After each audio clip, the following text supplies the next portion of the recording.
गुरुवारी भोगावती महाविद्यालयापासून जवळ असलेल्या बस स्टॉपवर अपघात घडला।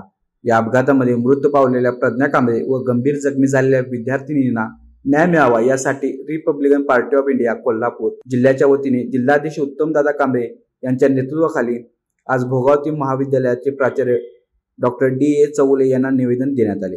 हे निवेदन देऊन प्राचार्यांशी चर्चा करत असताना जिल्हाध्यक्ष उत्तम कांबळे यांनी हा अपघात दुर्दैवी असून यामध्ये मृत पावलेली प्रज्ञा कांबळे ही कुटुंबाचा आधार व भविष्यातील आर्थिक कणा होती। ती मृत पावल्यामुळे कुटुंबाचा आधार उद्ध्वस्त झाला असून प्रज्ञा कांबळे हिच्या घरातील व्यक्तीला या संस्थेत पुनर्वसित करा, तिच्या कुटुंबाला आर्थिक मदत करा, त्याचबरोबर गंभीर जखमी झालेल्या विद्यार्थिनींना देखील आर्थिक मदत करा या मागण्या मांडल्या। या मागण्या ऐकताच प्राचार्यांनी उलटसुलट उत्तरे देऊन या मागण्यांबाबत टाळाटाळ केली। हे लक्षात आल्यावर रिपब्लिकन पक्षाच्या कार्यकर्त्यांनी प्राचार्यांना केबिनमध्ये कोंडून घातले तसेच जोरदार घोषणाबाजी केली। या सर्व घटनेनंतर कॉलेजचे चेअरमन, प्रशासक मंडळ तसेच पोलीस घटनास्थळी दाखल झाले। पोलीस प्रशासक मंडळ यांच्यासोबत देखील आरपीआयच्या कार्यकर्त्यांमध्ये बाचाबाचीचे प्रसंग घडले।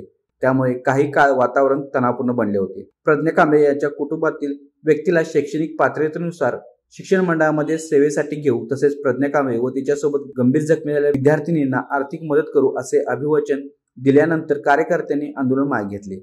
या आंदोलनात जिल्हा संघटक राजेंद्र टिपुर्लीकर, करवीर तालुका अध्यक्ष बाळासाहेब वाशीकर, जिल्हा सरचिटणीस जयसिंग पाडळीकर, नामदेव कोथळीकर, प्रदीप मस्के, अनिल परितेकर, अतुल सडोलीकर, सौरव वाशीकर, रघुनाथ ढाले याचबरोबर कार्यकर्ते मोठ्या संख्येने उपस्थित होते।